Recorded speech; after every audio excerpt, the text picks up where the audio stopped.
Hello mga choy, magandang buhay sa ating lahat sa karon.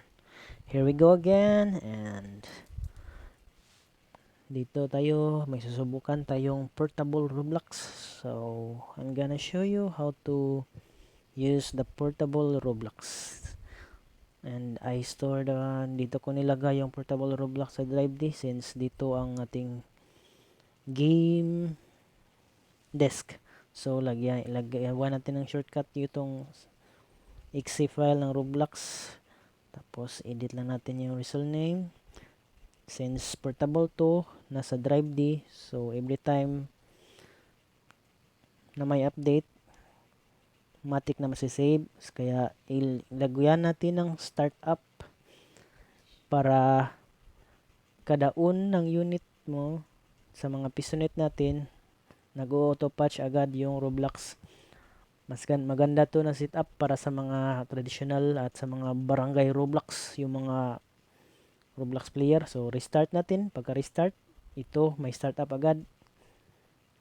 Lalabas yung startup na Roblox, yung portable. And, unang run nito, mag-installing. Matagal na mag-installing yan.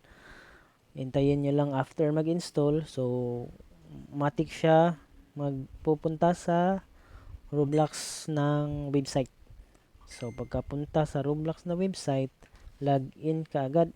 Since ang account ko ay nakalagin na, so, i-click ko na lang agad yung play. Medyo mabagal yung unit natin for testing.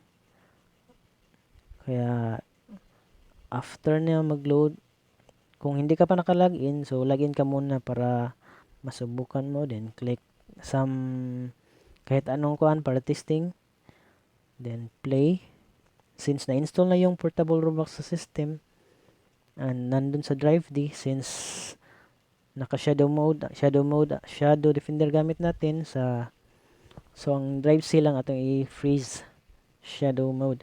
Then, click the green. Then, matik na siya. Pag first time, lalabas yung kuan, yung may checkbox din sa taas. Just check mo na lang.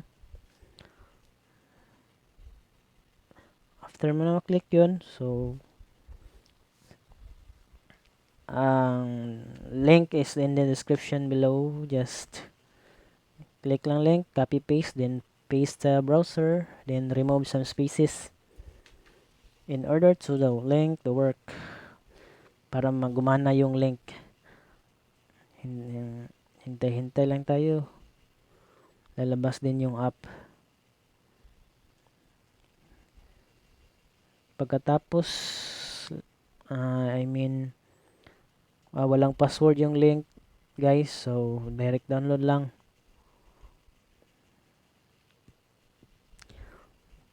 Nasa Drive D yung game file natin, kaya every time mag-patch, automatic na yun. Then, sinet ko ang Roblox na every time mag-power on yung unit, mag-start up, automatic siya magpa-patch para good sa barangay Roblox natin na mga player.